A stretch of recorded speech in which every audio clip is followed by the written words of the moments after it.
कई बार परिस्थितियां इंसान को क्रिमिनल बनने के लिए मजबूर कर देती हैं। दोस्तों, आज की घटना में भी कुछ ऐसा ही होता है। एक 10 साल का लड़का और जो उसकी मम्मी होती है वो उस लड़के के मामा के लड़के के साथ फरार हो जाती है और जो उसका पिता होता है वो दूसरी शादी कर लेता है। यानी कि उस 10 साल के लड़के के जीवन में पूरी तरह से कठिनाइयां आ जाती हैं। वो लड़का एक तरह से अनाथ होकर रह जाता है और वो उसी दिन ठान लेता है कि मुझे इन सब से बदला लेना है। और बदला लेने के लिए जब वो 20 साल का हो जाता है तो इतने बड़े क्राइम को अंजाम देता है। अगर आप भी सुनोगे तो एक बार के लिए आप भी सोचने के लिए मजबूर हो सकते हैं। आइए दोस्तों, जानते हैं पूरा मामला क्या था। नमस्कार, जय हिंद। आप देख रहे हैं एपीएच न्यूज़ राहुल रावत के साथ। तो दोस्तों, आज की जो हकीकत की घटना आपको बताने जा रहा हूं, बिहार के बेतिया जिले के योगापट्टी थाना क्षेत्र के अंतर्गत एक गोलाघाट एरिया आता है।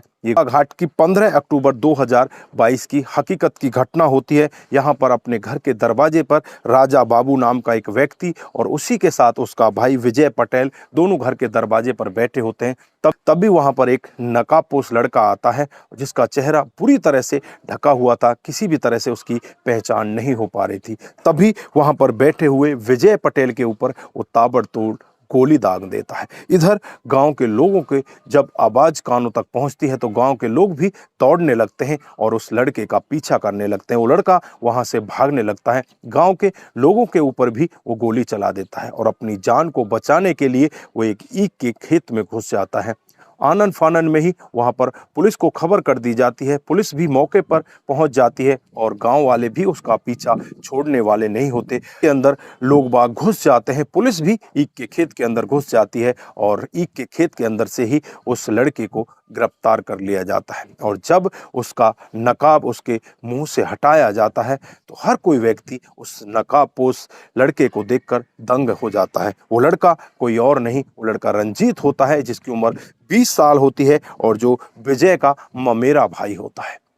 जब विजय और उसका भाई और गांव के लोग उस भाई को देखते हैं तो एकदम से सब अचंभित रह जाते हैं कि ये अपने भाई के ऊपर क्यों गोली चला रहा है। उसके बाद जब पुलिस उसे अपनी कस्टडी में लेती है और उससे पूछताछ करती है तो एक ऐसा खुलासा होता है जिसे सुनकर हर कोई व्यक्ति दंग हो जाता है। वो लड़का बताता है कि साहब, फुफेरा भाई है जिसका नाम विजय पटेल होता है, वो मेरी माँ को लेकर भाग जाता है। वो मेरी माँ के साथ शादी कर लेता है। मैं घर पर अकेला रह जाता हूँ। इधर जो मेरे पिता होते हैं वो भी दूसरी शादी कर लेते हैं। अब घर पर मैं अनाथ का जीवन व्यतीत करने लगता हूँ। आसपास के जो लोग होते हैं वो मुझे ताने देने लगते हैं कि तेरा तो जीवन ही खराब है, तू तो पता नहीं पनौती है, तू यहाँ पर जिंदा क्यों है, तुझे तो मर जाना चाहिए। तेरी माँ लेकर भाग जाती है और तेरा पिता दूसरी शादी कर लेता है, तू किसके लिए जी रहा है। उसको इस तरह के ताने दिए जाते हैं। वो लड़का उसी दिन अपने दिल में एक बात घर कर लेता है, दिल में ठान लेता है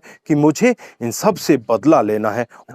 बदला लेने के लिए वो हर पल को ऐसे जीता है कि जैसे कि वो घुट घुट कर जी रहा हो।